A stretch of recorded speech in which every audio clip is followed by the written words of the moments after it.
Nous sommes entrés dans une 4e vague du virus. Si nous partons d'un faible nombre de contaminations, la dynamique de l'épidémie est extrêmement forte. Nous constatons une vague plus rapide, une pente plus raide que toutes les précédentes. Nous devons tout mettre en œuvre dès maintenant pour que cette vague ne soit pas aussi plus dévastatrice. Nous partons de bas, mais cette vague peut monter très vite et elle peut monter très haut. Le taux d'incidence poursuit son explosion dans notre pays.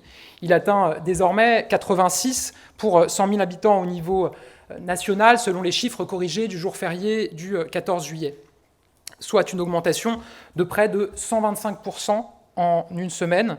Une hausse de ce type, je le dis, aussi forte, aussi soudaine, nous n'en avions jamais connu depuis le début de l'épidémie. Cela demande des efforts et cela demande une adaptation, une organisation nouvelle pour permettre l'application de ce pass sanitaire. C'est la raison pour laquelle nous avons décidé que dans un premier temps, une période de rodage s'appliquerait, c'est-à-dire que les personnels, les forces qui vont être mobilisées pour les contrôles vont l'être dans un premier temps pour l'accompagnement des établissements dans la mise en œuvre du pass sanitaire. Il y aura donc ce temps qui nous permettra encore une fois d'accompagner les professionnels.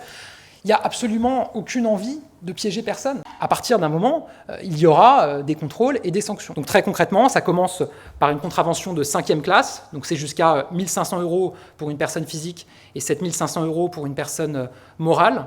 Et à la 3e réitération, cela passe à un délit qui peut aller jusqu'à 1 an et 9 000 € d'amende pour une personne physique, 1 an et 45 000 € d'amende pour une personne morale. Il y a une remarque qui a été faite par le Conseil d'État sur ce sujet-là, et ce qui est prévu dans le projet de loi, c'est que les contrôles peuvent s'effectuer jusqu'à 23 h.